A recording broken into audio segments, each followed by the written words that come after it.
Hello and welcome back to the Overcooked Podcast with myself, where we talk about the top most overcooked news topics that you can imagine. And today we are jam-packed with some epic news. We've got Microsoft's Microfluidic AI cooling tech. We've got the 3D printers create glass structures without heat or adhesives. We've got Gemini achieving gold medal level at the International Collegiate Programming Contest World Finals.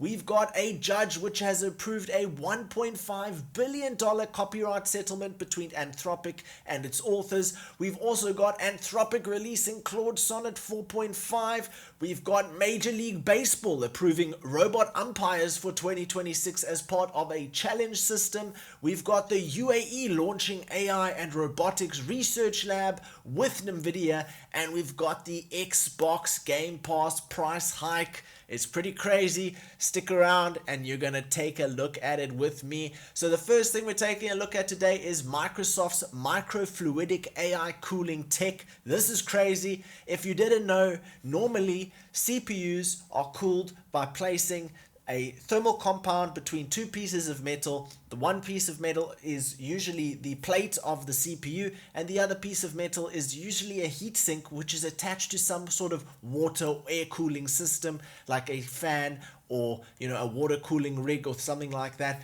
But this essentially reinvents how cooling would be done. Now, the most important thing to remember is the chips that data centers use to provide AI solutions to people like you and me usually generate a lot more heat than previous technology, and current cooling methods weren't looking too hot for the future in terms of being able to keep growing without bottlenecking in terms of cooling. So what's happened is Microsoft has now demonstrated a new way to cool silicon chips using what they call microfluidics, which are essentially hair-like channels which are etched into the silicone that allow cooling liquid to flow directly onto the chip and more efficiently remove heat. The team also used AI to identify where these unique heat signatures are so that the etched out channels can be done in such a way to provide the maximum amount of cooling. So in lab tests, this apparently was able to cool 3 times better than state-of-the-art cold plates and reduce the maximum temperature that could rise within the silicone by about 65%. So the grooves that that the cooling liquid travels in are about the width of a single human hair. So it is a very fine, very meticulously done solution that apparently allows liquid cooling to directly travel to within the silicon and allow for much more efficient, up to 3 times more efficient cooling. If that's not cooked, I don't know what is. Will we see it in our household computers? Maybe in time to come, but I think we'll definitely see this type of solution integrated into big data centers that crunch a lot of AI programming knowledge bases. So I don't know if it's going to be like a combination between a water cooling system and like a air cooling system. We will have to wait and see, but definitely very overcooked. Next up on our topic hit list, we're taking a look at, this is crazy, 3D printers that can now create glass structures without heat or adhesives. So researchers have developed the first binder-free method for 3D printing glass using light to trigger a chemical reaction that directly forms silica structures without the need for an organic additive or extreme heat. So if you didn't know, in most 3D printing of glass and some ceramics, the material isn't pure glass powder.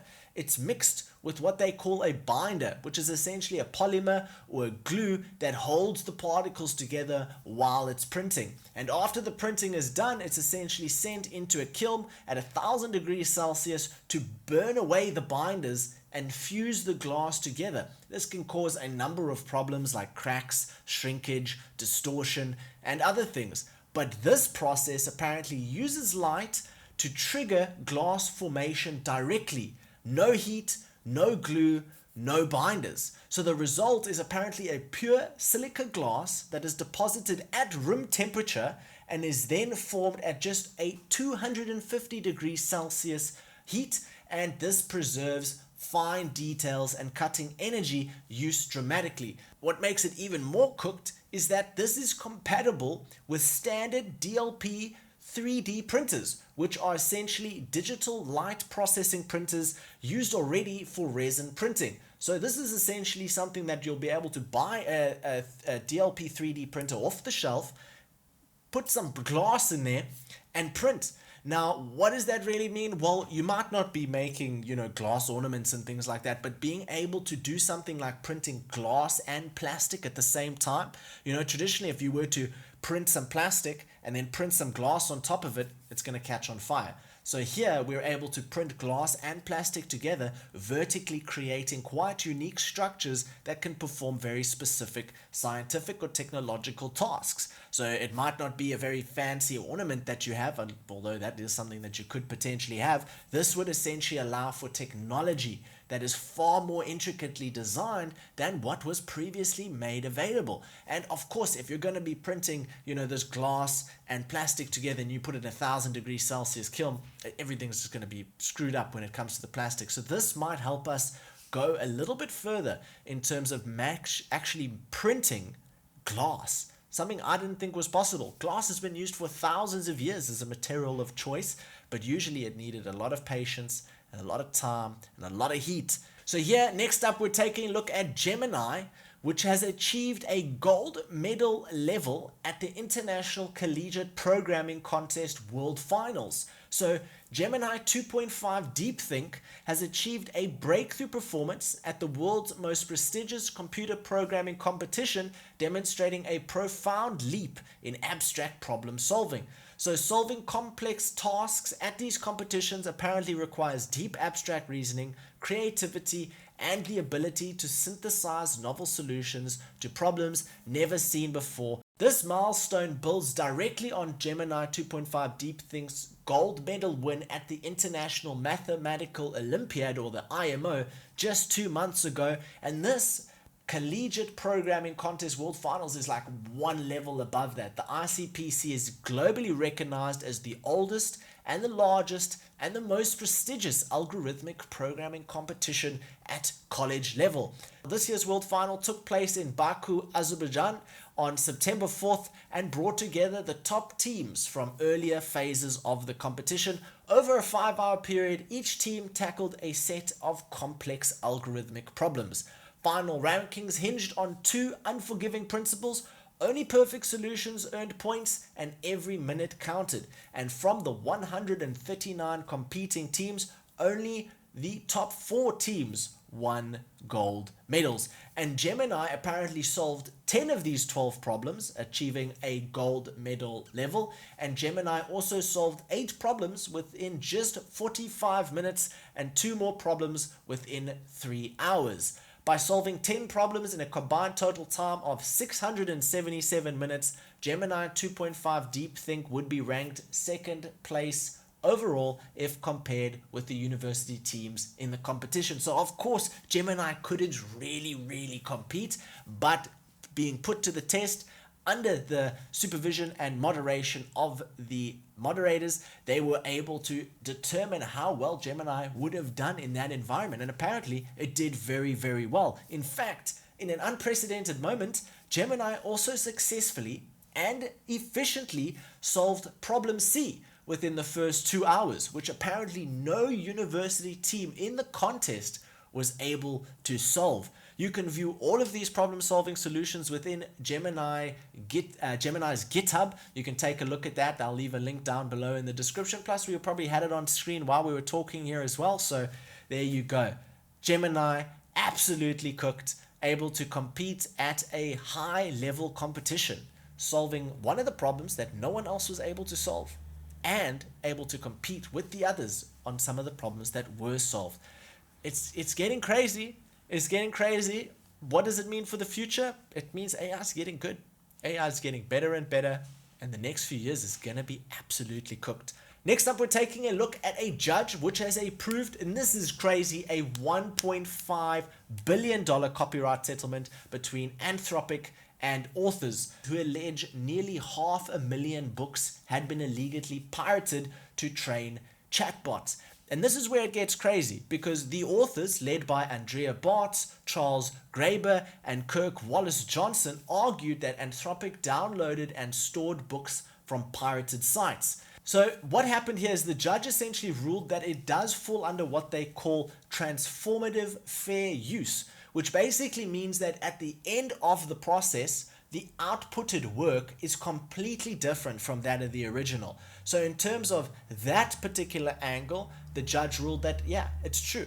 The outputted work is completely different from what the trained work was. However, the judge ruled that they did use a method to obtain these books which was of a pirated nature. And that is essentially what the problem is here. It's not necessarily that their books were used to train, it's that they were obtained illegally to train. And I think that's a big differentiating factor. But here's the crazier thing as well. Anthropic is the one that proposed the settlement of 1.5 billion. So they proposed a settlement amount for around 465,000 books covered, with payments to rights holders of about $3,000 per book, which totaled the $1.5 billion settlement. So it's not like they were penalized. This was actually a suggestion by Anthropic. They said, this is what we're willing to pay. And this is likely to become the largest publicly known copyright settlement involving AI and creators. And it sends a signal to other AI companies like OpenAI, Google, and Meta that the legal costs and risks of training on pirated content may be too high to essentially just go ahead and do.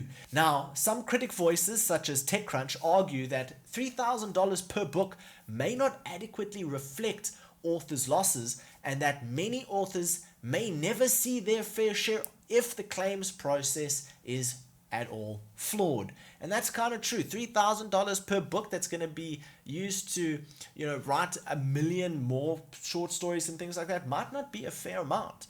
But I think the problem here is Anthropic was dealing with the fact that they used 465,000 books. So how much can you really afford to pay per book? And that's really the crazy. So if the final approval goes through, it may set a template for how future AI copyright cases are resolved in the future. You tell me, is $3,000 per book enough? If you wrote a book, would you find that settlement fair? Let me know down below. We're not done with Anthropic just yet. They've now released Claude Sonnet 4.5, which is a newer version of Claude Sonnet. And here's basically what they released. So it's now autonomous long duration coding. So internal tests, Claude Sonnet 4.5 ran for over 30 hours straight, building apps, managing databases, and registering domains and doing audits. So this is really long duration coding prompts that can be done with Anthropic as Claude Sonnet 4.5. You've got sharper agent and tool orchestration. It apparently handles parallel tool calls, better context management across sessions, and more reliable goal-oriented progress updates. It's also got memory and context features. So it introduces context editing, smarter clearing of tool history, and a memory tool, which is apparently in beta to persist knowledge across conversations. And before we get to the last point, I heard that they also have included something called a bookmark feature, which allows you to roll back to previous bookmarks instead of having to go and completely rewrite what's happening as you're going. As I'm sure if you've ever used GPT or some of the other tools out there to do some programming, sometimes one single new prompt can completely change how the previous version operated. And essentially bookmarks will allow you to revert back to a previous version. Anthropic is apparently keeping the same pricing as Sonnet 4 for input-output tokens. Moving on to our next topic, and it is cooked for sure. Major League Baseball approves robot umpires for 2026 as part of a challenge system. So a lot of us, in certain parts of the world might not watch Major League Baseball, but I still think this is an interesting topic, right? So if you do watch it, this might be very interesting to you. So Major League Baseball will apparently implement a challenge system for balls and strikes in the 2026 season after the league's competition committee voted on Tuesday to usher in the era of robot umpiring. So apparently Major League Baseball's 11-man competition committee approved the use of this automated ball strike system in 2026. The most important thing to take away is that A, it's not a physical robot behind the plate. It's a camera-based AI system called the Automated Ball Strike System, or ABS. The cameras track each pitch in 3D, calculating whether it crosses the strike line, And when a call looks wrong, players can challenge it, and the system instantly tells everyone on screens and TV whether the pitch was a ball or a strike. And it won't fully replace human umpires. Players can challenge 2 ball strikes per game with extra challenges in extra innings. Only pitchers, catchers, or batters may initiate a challenge by tapping their helmet or cap immediately after the call. So that's pretty crazy. We're going to see some AI systems coming in, and I can definitely see the application for this in rugby, cricket, soccer, definitely. And I think some systems like this already do exist, but we're going to see a lot more of this coming now that that it's coming out in 2026 in something as big as Major League Baseball. So next up, we're taking a look at the UAE, which has launched an AI and robotics research lab with NVIDIA. So Abu Dhabi's Technology Innovation Institute and NVIDIA have launched a joint research lab in the United Arab Emirates that will focus on developing next generation AI models and robotics platforms. So apparently it's called TII-NVAI-TC Joint Lab, or TII-NVAI-TIC Joint Lab. It's the first NVIDIA AI Technology Center in the Middle East dedicated to robotics and AI. Apparently, the lab will focus on embodied AI, robotics platforms like humanoids and quadrupeds, and integration with large language models. Apparently, TII will gain access to NVIDIA's advanced hardware, including the Thor Edge GPU chip, which is tailor-made for robotic systems, and it aims to bridge perception control and language in robots, making machines that can sense, reason, and act in complex real-world settings. The partnership signals a push by the UAE to strengthen technological sovereignty and become a major hub in global AI robotics research. And finally, on our topic list today, just to wrap it up, we are taking a look at Xbox Game Pass price hikes. If you know about it, you know about it. If you don't, now you do. Xbox PC, they're 2 separate things, right? So you have the Xbox Essential, Premium, and Ultimate on Xbox, and then you have the PC Game Pass, or the Xbox PC Game Pass, which is specific to computers. And we've seen a price hike here. In South Africa, there is an increase to the Xbox Essential and Xbox Premium, but in the US, it looks like it's mainly a price increase for Xbox Ultimate and Xbox Game Pass PC. So why is this happening? Well, apparently it might be to offset rising content and licensing costs. With Microsoft pushing more day one releases and adding more premium content, to sustain that, they have to up the prices. You can't get better and better content without needing to earn a little bit more money, unless the subscriber growth is insane. And that's essentially another angle to it, is there's been stalled growth in new subscriber segments when it comes to consoles. So analysts say growth in console users has plateaued, especially in markets beyond Xbox hardware, so the push is to make margins better per user. So what are the price changes? Well, Xbox in the US, Xbox Essential is still going to remain $9.99. Xbox Premium is going to be $14.99. And Xbox Ultimate is going to be increased from $19.99 to $29.99. So that's where we see the one increase on Xbox Ultimate. And for Xbox PC Game Pass, it's going to go up from $11.99 to $16.49. And for South Africa, we've got an increase kind of on all fronts. For the Xbox Game Pass Core and Essential, it is going from 79 Rand to 139 Rand. For the Xbox Game Pass Standard or Premium, it was 149 Rand and it is now moving to 199 Rand. And for Xbox Game Pass Ultimate, it was 199 Rand and now it is moving to 349 Rand.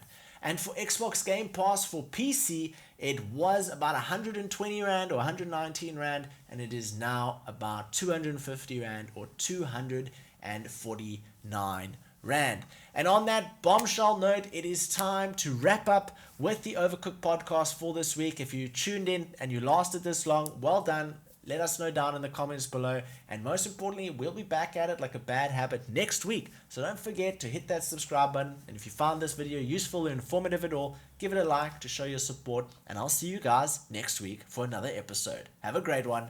Cheerio. Bye-bye.